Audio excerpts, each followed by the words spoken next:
inilah Bapak Ibu yang dirahmati Allah Subhanahu wa taala, mudah-mudahan satu ayat ini kita masuk seminim-minimnya kelompok yang kedua, tapi kita harapkan kita masuk kelompok yang ketiga tadi yang sabiqun bil khairat. Nah, ini saja. Bismillahirrahmanirrahim.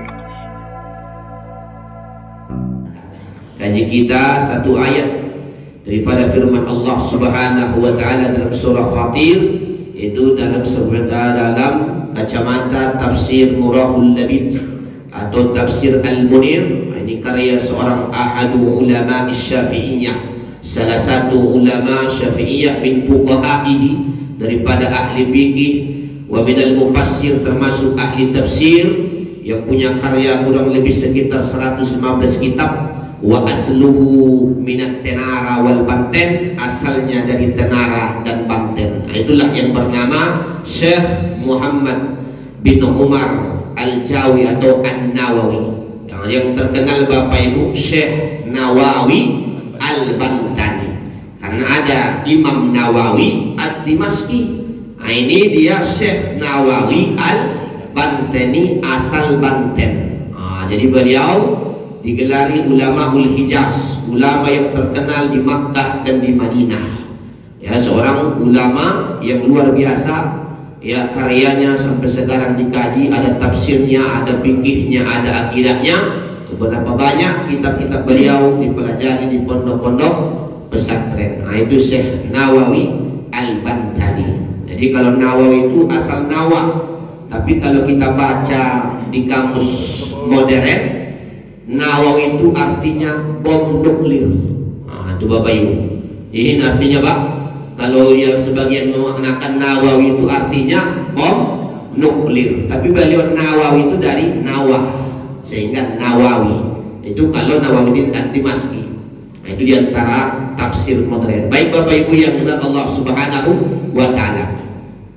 Jadi dalam ini ayat Bapak Ibu, Allah Subhanahu wa taala mengatakan summa awrasnal kitab alladzi istafaina min ibadina faminhum zalimun li nafsihi wa minhum muqtasid wa minhum sabiqun bil khairat bi iznillah zalika huwal fadlul kabir. Ini ayat berbicara bahwa ternyata pada ini ayat manusia dibagi tiga kelompok. Dalam artian Bapak dalam ini ayat, ya, manusia bahwa insan ini tiga model. Ketika ya mereka diturunkan Al-Quran, ketika mereka diwariskan Al-Quran, yang mana yang dari dulu sampai sekarang Bapak Ibu, itu adalah Al-Quran adalah sebagai warisan sepanjang masa, disempurnakan. Jadi Nabi Muhammad itu diantara Nabi yang menyempurnakan semua ya syariat-syariat sebelum Nabi-Nabi ya sebelum Nabi Muhammad. Contoh sholat Bapak Ibu, apakah zaman Nabi, apakah Nabi Adam itu sholat? Ya sholat. Makanya kalau dalam kitab I'anah di sarahnya itu bahwa sholatu subhi sholatu Adam. Cuma dulu ya di sebelum Nabi berpisah-pisah. Ketika Nabi Muhammad sempurna lima waktu. Tapi sebelum Nabi Muhammad berpisah, makanya sampai-sampai ya, dalam kitab I'anatul Talibin atau Fathul Mu'in yang dia makannya sholatu subhi sholatu Adam, sholatu zuhri sholatu Daud, wa sholatul asri sholatu Sulaiman, wa sholatul maghribi sholatu Yakub, wa sholatul isya sholatu Yunus. Jadi berpisah-pisah. Nabi berkumpul semua ini, lima-limanya dilakukan oleh baginda Nabi Sallallahu Alaihi Wasallam, karena itu syariat kepada Nabi Muhammad. Itulah menunjukkan bahwa Nabi diantara agama penyempurna, penyempurna daripada sekian agama samawi yang memang diturunkan secara khusus kepada Nabi Muhammad Sallallahu Alaihi Wasallam. Maka di sini dalam summa a'tainal Qur'ana ummataka ya Muhammad, kami berikan Al-Quran ini alladzi ihtarnahum ala sa'iril umam. Ya, maka kami dengan ini nanti kami akan bisa memilih di antara kalian sehingga kalian terbagi tiga model. Ternyata pertama, faminhum zalimun li nafsihi. Kelompok pertama adalah orang yang zalim terhadap dirinya. Siapa mereka? Kalau menurut Syekh Nawawi rajihun sayyiati, orang yang lebih kuat dia dosanya dibandingkan pahalanya. Ini penafsiran daripada Syekh Nawawi. Jadi kelompok pertama zalimun li nafsihi adalah orang yang zalim terhadap dirinya.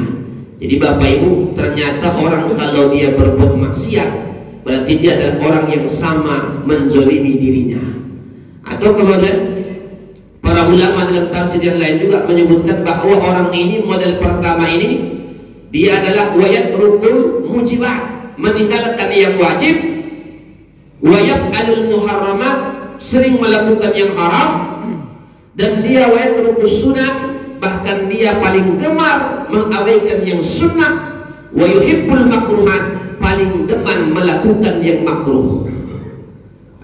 Yang wajib dia tinggalkan, yang sunnah apalagi pasti dia abaikan, yang makruh paling deman dia lakukan, yang haram pun sering dia perbuat. Ini adalah orang yang paling zalim. Jadi dosa itu, ketika kita melakukan dosa, itu orang paling zalim. Bahkan ada dosa itu paling zalimnya ketika dia lakukan dosa pada waktu yang mulia, di tempat yang mulia, dalam keadaan yang mulia, dia lakukan dosa, tentu dilipat gandakan oleh Allah Subhanahu wa ta'ala. Contoh Bapak Ibu, sekarang kita bulan apa Bapak Ibu? Bulan Zulqa'dah. Zulqa'dah termasuk min ashuril hurum, termasuk bulan haram. Kata Imam Al-Baidawi, maka orang yang al-amalu salihu bihinna a'zamu sawaban. Orang kalau beramal pasti dilipat gandakan. Tapi wa a'zamu iqaban.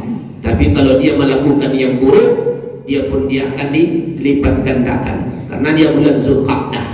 Banyak amal-amal yang khusus di bulan Zulqa'dah, termasuk umrah Bapak Ibu. Termasuk umrah bagus juga di bulan ini Pak. Karena dalam Sahih Al-Bukhari, i'tamara Rasulullah sallallahu alaihi wasallam arba'a umrin kulluha bi Zulqa'dah. Empat-empatnya Nabi lakukan pada bulan Zulqa'dah. Bukan berarti bulan lain tak bagus Pak umrah. Tapi Nabi lakukan itu karena Nabi cuma 4 kali umrah, 1 kali haji. Ya, 4 kali, 1 kali haji, 4 kali umrah. Ini saudara kita, atau kita yang haji, mudah-mudahan haji mabrur Bapak Ibu. Lalu gimana Pak Ustaz kalau ada Pak Haji, ya belum haji kami panggil Pak Haji, itu gimana? Itu dibahas Pak. Ya, menyebut orang haji padahal dia belum haji, gimana hukumnya? Kalau dia memanggil haji dengan makna ya hanya sekedar dari segi bahasa, ada orang yang berkunjung, orang yang punya kehendak, itu sah-sah saja. Tapi kalau dia memanggil Pak Haji, dia panggil Pak Haji, istilah itu tidak diperkenankan. Ya, lebih baik ditinggalkan. Bahkan ada yang ulama yang keras, bisa haram kita memanggil seseorang dengan kalimat haji padahal dia belum haji. Nah, itu sampai ada ulama yang sampai mengharamkan, hindari mengatakan orang ya haji, ya orang yang haji tapi padahal dia belum haji. Kan ada juga ya, ada juga dia. Makanya ada kiai, ada KH, kiai al-hajj, kiai haji. Kalau belum ada hajinya berarti kiai. Kalau udah KH berarti dia kiai al-hajj. Ini Bapak Ibu yang Allah Subhanahu wa ta'ala. Saya baca di beberapa kitab begitu. Bagaimana ya hukumnya ketika orang itu disebut haji padahal dia belum haji. Tengok dulu apa maksud tujuan dia panggil hajinya. Kalau dari segi bahasa, pada bahasa tidak apa-apa. Tapi kalau dia panggil seakan-akan memang betul-betul dia belum haji padahal tidak haji, itu tidak diperkenankan. Lebih baik kita tinggalkan, kita abaikan. Nah, ini Bapak Ibu yang dimuliakan Allah Subhanahu wa ta'ala. Jadi kata Imam Ibnu Abbas, kelompok yang pertama ini Bapak Ibu, inilah nanti sekiranya pun masuk surga, itu nanti terakhir itu bisafaatin Nabi, dengan syafaat Nabi Muhammad sallallahu alaihi wasallam, dan boleh jadi dia yadkhuluna nar, masuk dulu ke dalam neraka ya sesuai ala qadri dzunubihim, kadar dosanya ya, dan sesuai kadar dosanya baru nanti pada ujungnya maka dia akan masuk ke dalam surga. Tapi jangan pernah bercita-cita model begini Bapak Ibu. Tidak apa-apalah kalau ujung-ujungnya masuk surga. Dan begitu Bapak Ibu. Ada juga makanya kita tetap kata Imam Nawawi ittafaqa al ulama, sepakat para ulama ala anna nutqi bisyahadatain, orang yang mengucapkan kalimat syahadat dan dia pernah ada iman kepada Allah Subhanahu wa taala, itu sepakat ulama ahlu sunnah wal jamaah pada ujungnya dia juga besok akan dimasukkan ke dalam surga. Ini kata para ulama. Masuk, tetapi jangan kita bayangkan Bapak Ibu bahwa neraka itu ibaratnya macam logika kita. Nggak apa-apa kalau sebentar. Ya sebagaimana pemahaman mereka, ada juga orang berpemahaman bahwa kami ini besok cuma seharinya diazab, lainnya kami akan hidup dibangkitkan lagi. Itu ada pemahaman sekelompok manusia. Ya, illa dahra, kecuali kami sehari saja kami diazab, lainnya itu kami akan dihidupkan lagi ya oleh Allah Subhanahu wa taala. Ini ada di antara keyakinan sekelompok manusia. Tapi ada lagi kelompok yang pertama ini menafsirkan sama pahala dan dosanya sehingga dia bisa saja masuk surga dengan syafaat Nabi tadi. Cuma level surganya level yang paling rendah Bapak Ibu. Ya, level yang paling rendah. Tapi secara tasawuf itu adabnya nggak boleh kita berdoa, ya Allah masukkan aku ke dalam surga, yang penting masuk ya Allah. Nggak apa-apa emperannya nggak apa-apa ya Allah. Ibaratnya Pak, ibaratnya ini angkat tulis surga ini Pak, yang begitu tulis ibaratnya dia emperan Pak, teras itu maksudnya Pak. Ya Allah masukkan aku ke dalam surga ya Allah, emperannya nggak apa-apa ya Allah, yang penting masuk surga ya Allah. Itu secara tasawufnya Pak, ya tidak diperkenankan secara adab sedemikian. Kenapa? Karena berdasarkan hadis Nabi, kalau minta langsung yang VVIP-nya, ya wa ija sa'alta fas'alil firdaus, kalau kau bermohon mintalah langsung surga firdaus. Itu Bapak Ibu yang dimuliakan Allah Subhanahu wa taala. Dan kelompok ini juga disebut dengan ashabus simal. Ashabus simal itu kelompok kiri. Kelompok kiri. Jadi orang semakin dia sering melakukan kemaksiatan, dia semakin menzalimi dirinya. Tapi ada yang paling zalim daripada sedemikian Bapak Ibu. Siapa? Man azlama mimman mana'a masajidallah, ketika dia mencegah orang untuk memakmurkan rumah Allah Subhanahu wa taala. Jadi ternyata ada juga orang-orang yang kadang tak senang dia Pak, orang Islam itu ramai. Ada juga Pak. Bahkan ada juga orang yang kadang-kadang dia muslim tapi dia rasis. Ya, rasis dia Pak. Rasis dia kurang senang. Ya, kurang senang.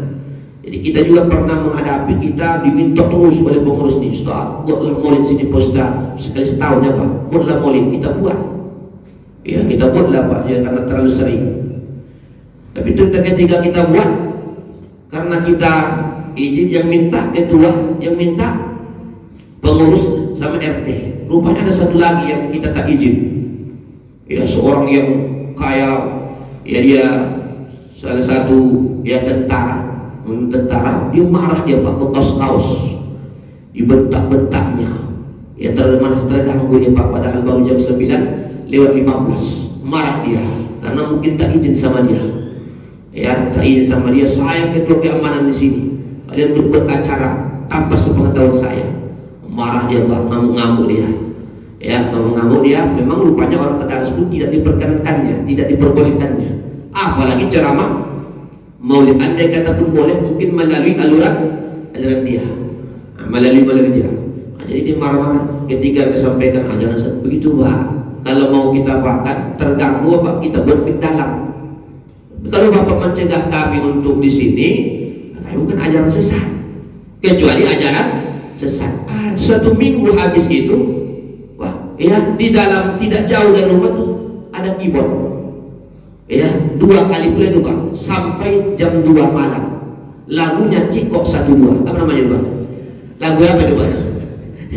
Saya jumpai itu Pak, itu kami cuma sekali setahun yang Pak buat maulid, ya cuma sekali setahun buat maulid. Nah, Bapak nggak perkenankan, malah terganggu.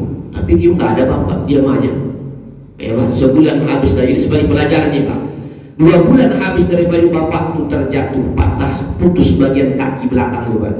Apanya itu Pak? Putus, terjatuh, bahkan sekarang dia stroke ringan, ngomong pun payah. Sekarang alhamdulillah sudah baik Bapak itu. Ya sudah baik. Ada juga yang kita tengok langsung, mungkin bisa jadi menurut kita bisa jadi teguran Pak. Ya, karena selama dia masih ada, itu orang tak langsung nggak boleh. Ya, nggak diperkenankannya. Andai kata nggak boleh pakai mic, dia terganggu. Padahal dengan Quran sekali ya Pak, kecuali di atas jam 12. Kalau masih jam 9, kenapa kita mengaku muslim terlalu ya rasis dia kepada ajaran kita sendiri. Padahal yang dibacakan ayat Allah Subhanahu wa ta'ala itu ada juga kita jumpai oknum-oknum model begini. Bapak Ibu, ada juga model begini yang kita hadapi. Na'udzubillah. Kita khawatir nanti jangan sempat dia dan orang yang masuk mencegah orang. Ya, mencegah orang untuk menyebutkan nama Allah di rumah Allah Subhanahu wa ta'ala. Ini Bapak Ibu yang dimuliakan Allah Subhanahu wa ta'ala.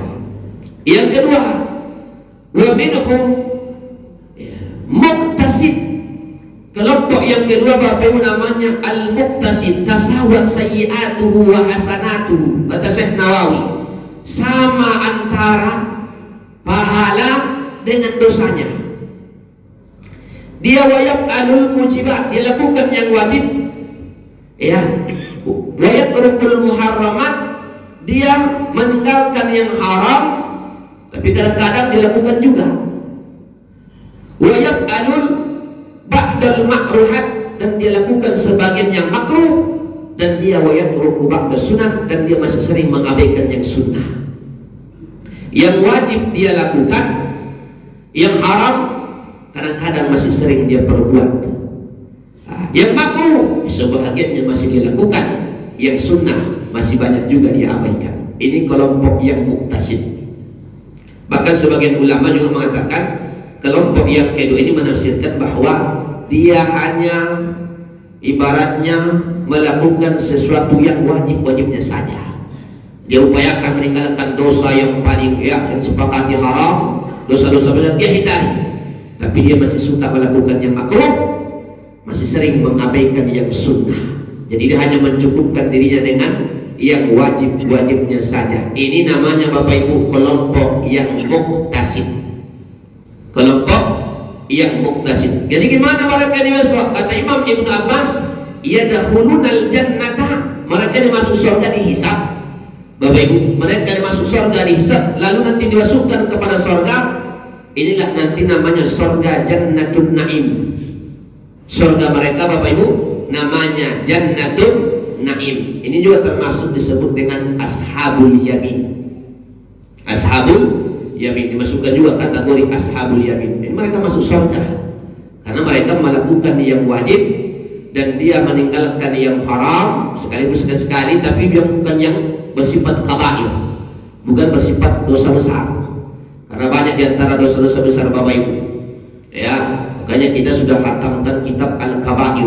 Puluhan dosa-dosa besar, mulai dari meninggalkan sholat, mulai dari persyirik, mulai daripada sihir, ya, atau perdukuhan Bapak Ibu. Karena sekarang, ya, dukun-dukun masih ada tuh Pak.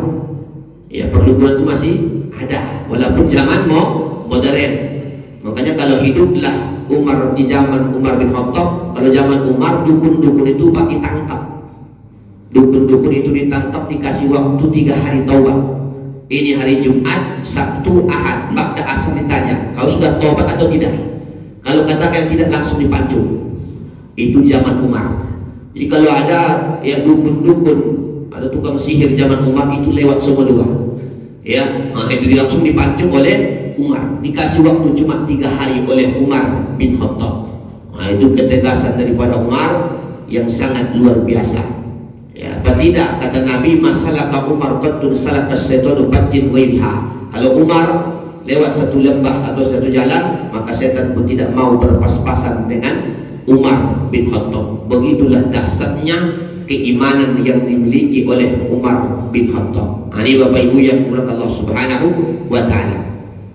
Jadi yang apa ini namanya muqtasid. Andai kata mereka itu ya masuk surga, ya, mendapatkan kenikmatan, tapi levelnya tidaklah surga VIP yang disebut dengan Jannatul Firdaus. Jadi kita ini Bapak Ibu ternyata bermodel-model. Ada orang ini yang cepat masuk surganya, Maksudnya termasuk cepat. Kira-kira ibu kalau masuk surga ibarat jalan, pilih jalan tol atau jalan biasa? Bu, ini ibu nih. Bu, jalan tol. Di antaranya kalau ibu melalui jalan tol, imra'atun habasat nafsaha. Kalau ada perempuan dia habasat nafsaha. Ketika meninggal suaminya, dia tahan dirinya, dia tak menikah lagi, dia didik anaknya, dia terjaga. Ini perempuan ada jaminan dari Nabi, kalau masuk surga kata Nabi paling cepat, dan dia ibaratnya melalui jalan tol. Ada janda di sini bu? Bu ada? Bersyukurlah jadi janda yang belum tak nikah lagi. Ya asal terjaga. Jadi makanya Nabi itu kadang-kadang habis sholat id dua yang dia perhatikan Bapak Ibu. Al-ihtimamu syadid, al-armalah dengan al-yatamah. Armalah itu janda-janda, yang kedua para anak yatim. Itu sangat diperhatikan oleh Nabi, janda-janda yang tinggal oleh suaminya.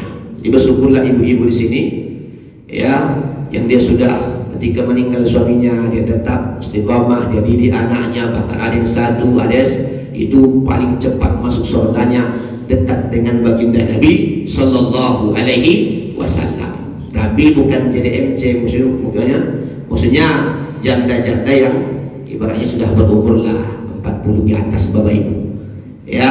Nah, kalau yang masih muda belum ada jaminan, boleh jadi nanti dia menikah dia. Nah, jadi perhatikan itu maksudnya khususnya lebih utamanya janda-janda yang ditinggal oleh suaminya yang 40 di atas. Kadang-kadang kita lebih memperhatikan Bapak Ibu JDMC, janda muda cantik ya Pak. Kalau janda muda cantik kita perhatikan dia.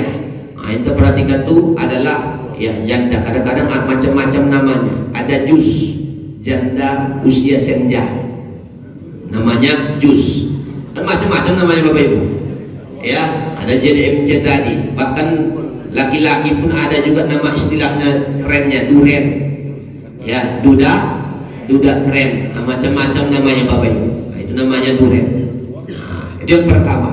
Yang kedua mau lagi Bu? Ini ibu-ibu sengaja. Jalan tol. Bu, mau lagi? Yang kedua, kalau masuk surga lewat jalan tol. Yang kedua ini mungkin agak berat. Izinkan suami menikah lagi. Ini kalau dia ridho Pak ini Pak, bisa begitu. Ini juga masuk hadisnya memang Sunan Abi Daud. Walaupun diperdebatkan masuk surga, ya itu juga melalui jalan tol. Nah, itu kalau bisa. Tapi ini namanya berat. Biarlah Pak Ustaz jalan biasa asal sampai, kata dia. Kata ibu, biarlah jalan biasa asal sampai. Ini Bapak Ibu yang dimuliakan Allah Subhanahu wa Ta'ala. Nah, itu yang kedua. Yang terakhir Bapak Ibu, wa minhum sabiqun bil khairat. Inilah kelompok yang selalu berlomba-lomba berpacu dalam kebaikan. Wa huwa alladzi tarajahat hasanatuhu biiznillah. Mereka yang banyak, yang full kebaikannya. Kenapa? Dia selalu mengambil kesempatan, baik di bulan-bulan haram. Kalau di bulan Dzulqa'dah ini amal khususnya. Kalau di bulan Dzulhijjah dia juga tak luput. Di antara ibadah besok masuk Dzulhijjah dia juga tak ketinggalan. Ya 10 hari itu dia memanfaatkan. Puncaknya tanggal 10. Tidak ada amal yang paling hebat kecuali min iraqatid dam, daripada menyembelih hewan kurban, yang mana wa anna dama qabla ayyaqa'a al-ard, sebelum darah kurban itu menetes di atas permukaan bumi Allah, ada yang lebih cepat daripada tetesan darah yang hanya berapa detik. Itulah ampunan bagi orang yang ikhlas tulus berkurban. Kenapa kurban itu Bapak Ibu termasuk ibadah yang paling efektif sebagai sarana pendekatan diri kepada Allah? Karena dia berkaitan terhadap harta. Banyak orang bisa tahajud, bisa ini, tapi kalau sudah berkaitan harta, sulit dia Pak mengeluarkannya. Menetes sedikit berat dia. Makanya termasuk ibadah yang paling efektif adalah ibadah yang berkaitan terhadap harta. Nah, jadi orang yang sabiqun bil khair ini Bapak Ibu, inilah nanti bahkan sebahagian mereka yadkhulunal jannata bighairi hisab. Itu kata Imam Ibnu Abbas, masuk surga sebagian mereka tanpa dihisab. Itu sebahagian dari mereka. Tapi tempat mereka ini Itulah yang disebut dengan as-sabiqunal awwalun. Inilah mereka yang disebut dengan tempat VVIP yang paling terbaik. Dan kalau mereka masuk kepada ini, tidak sedikit pun ada niat mereka pindah surga yang lain. Walaupun ahli surga itu saling kunjung mengunjungi. Ahli surga itu saling kunjungi, tapi mereka tidak ada pun sedikit keinginan untuk pindah daripada surga ini kepada surga yang lain. Itu saking nikmatnya. Itulah orang yang sabiqun bil khairat, selalu dia berlomba-lomba. Kalau beribadah, dia berikan yang terbaik. Contoh yang paling dekat Bapak Ibu. Nih, yang paling dekat contoh ibadah apa julid? Kurbanlah ibaratnya. Dari warnanya kalau ada dia pilih. Ada kuning, ada putih, ada hitam, ada belang. Mana yang paling afdal? Kalau ada putih, putih bersih. Kalau ada yang bertanduk dia persembahkan. Kalau ada yang gemuk dia berikan. Dia pilih, kalau bisa dia pilih Pak. Ya, bisanya dia pilih dari segi warna yang putih. Tak ada yang putih, baru yang kuning. Tak ada yang kuning, baru yang belang. Tak ada yang belang, baru yang hitam. Sama dengan yang berkorbannya Pak, sama-sama hitam.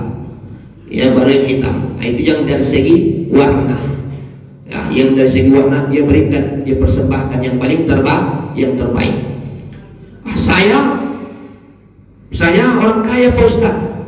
Ya, kalau kita orang kaya, kalau sanggup satu orang satu sapi, itu buat Pak. Kalau sanggup, ibaratnya Bapak Ibu, satu orang satu ekor sapi, tapi satu lagi satu ekor kambing. Dilahaganya Pak, mana yang paling hebat Pak Ustaz? Saya satu ekor kambing, saya satu ekor sapi. Kalau dalam mazhab sapi, tentu lebih afdal ya satu ekor sapi satu orang. Tapi jangan dilaga, satu orang 7 ekor kambing. Lalu satu orang 7 ekor kambing, satu lagi satu orang 1 ekor sapi. Dilaga, di mana paling afdal Bapak Ibu? Ini bicara pahala, bukan soal ibu nggak suka kambing ibaratnya.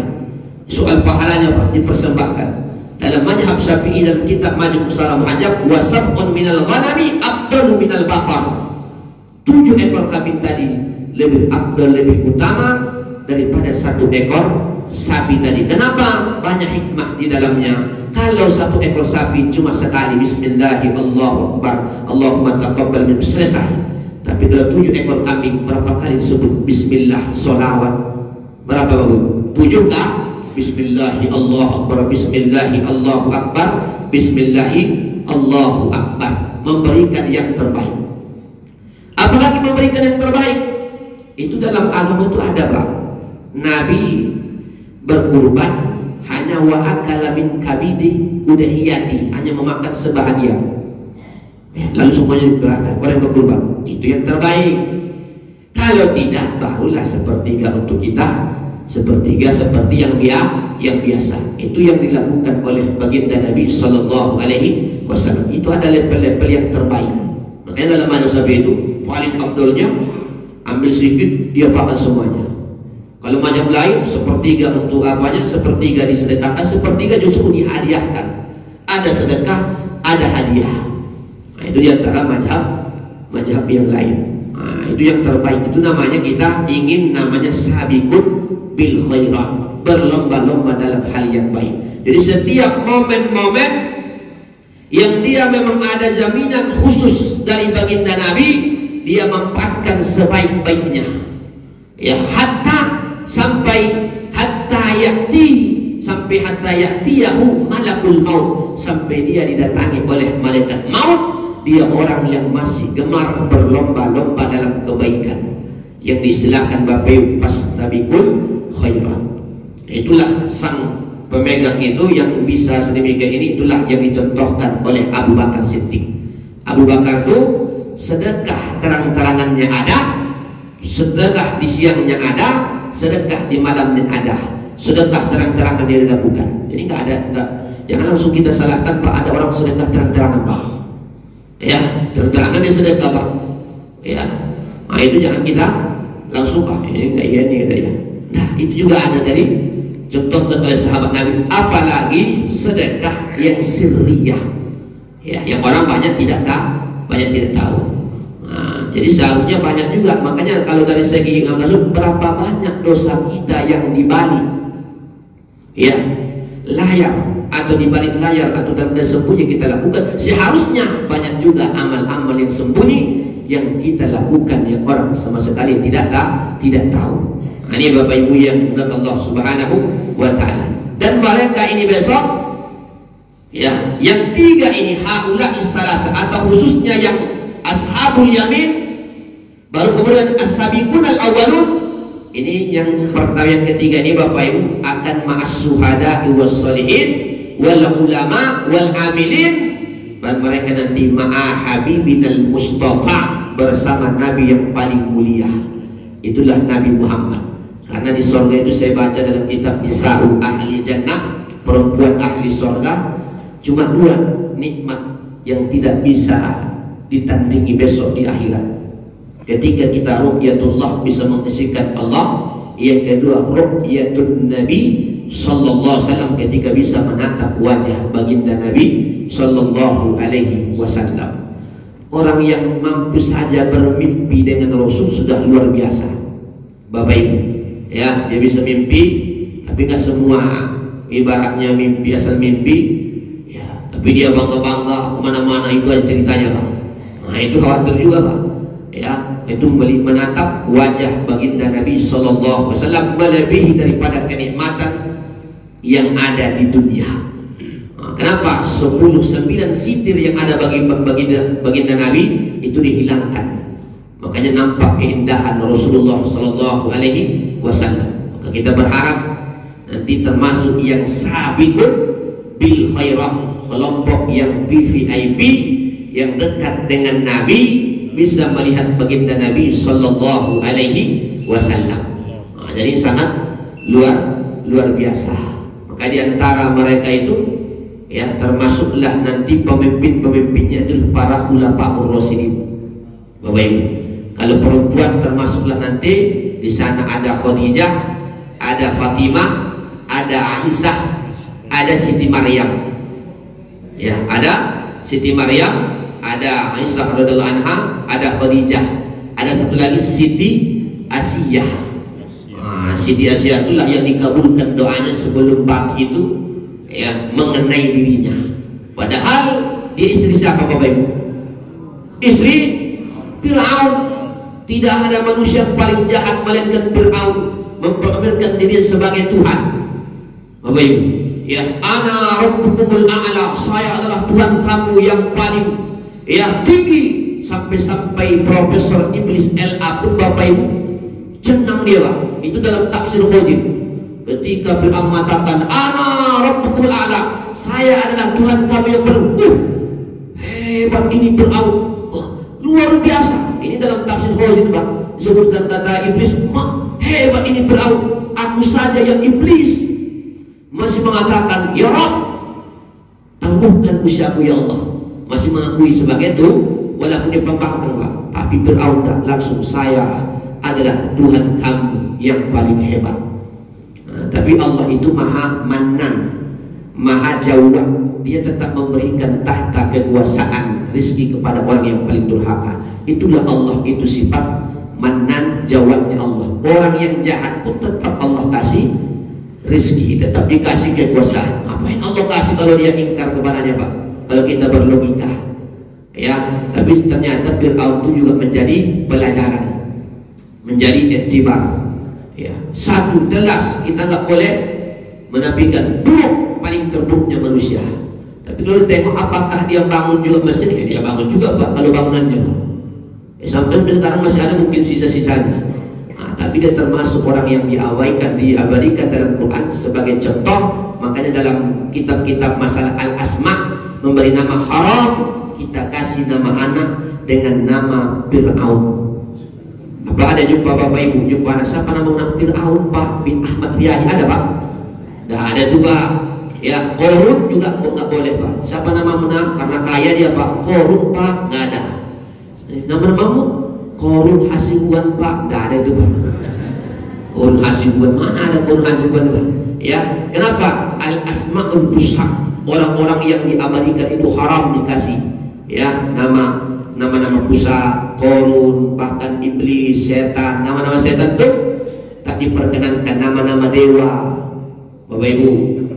Ya. Nama-nama dewa juga dikasih, itu nggak diperkenankan. Ada dewa-dewa yang dianggap Tuhan, itu juga haram dikasih. Ada yang makruh, ya.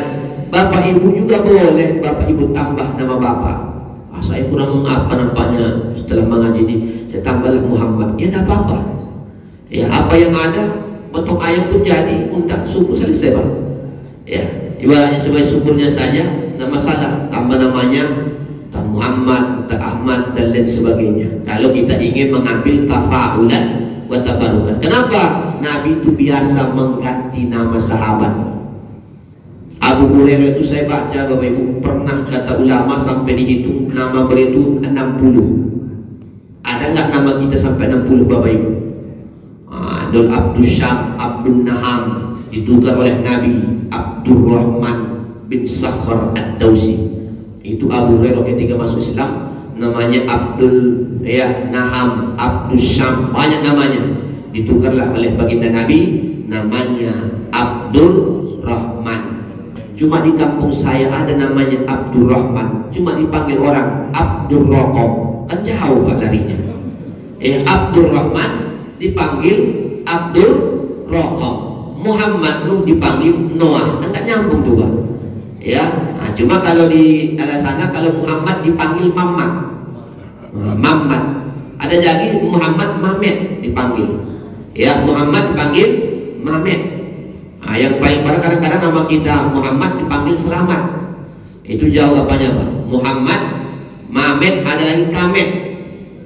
Panggil Kamet. Nah, panggillah dia antunadi asma'akum. Panggillah nama kalian dengan udah Muhammad. Ya Ahmad panggil Ahmad, Abdullah panggil Abdullah. Nah, ini dipanggil dia nama-nama yang terbaik. Inilah Bapak Ibu yang dirahmati Allah Subhanahu wa taala. Mudah-mudahan satu ayat ini kita masuk seminim-minimnya kelompok yang kedua, tapi kita harapkan kita masuk kelompok yang ketiga tadi yang sabiqun bil khairat. Nah, ini saja Bapak Ibu, mudah-mudahan bermanfaat. Sekian saja, sama-sama kita tutup dengan doa kafaratul majlis. Subhanallah wa bihamdika asyhadu an la ilaha illa anta astaghfiruka wa atubu ilaik. Walhamdulillahi rabbil alamin. Akhir minni assalamualaikum warahmatullahi wabarakatuh. Waalaikumsalam.